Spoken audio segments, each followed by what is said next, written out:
Hello guys and welcome back to another video on app hacks. Today we're going to be teaching you how to turn off your professional account on Instagram. But before getting started, don't forget to support our channel by hitting the like button, subscribing and turning on your notification bell so that you get notified every time we post a new video. Without further ado, let's get started.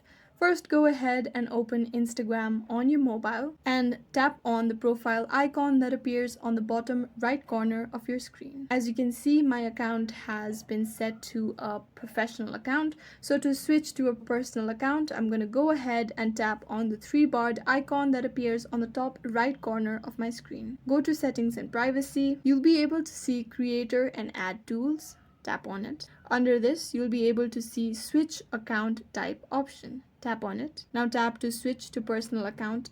Confirm that you want to switch to personal account. As you can see, my account has been switched to personal type, and this is how you can turn off your professional account on Instagram. I hope this video was useful. If you have any questions, let us know in the comments down below, and thanks for watching.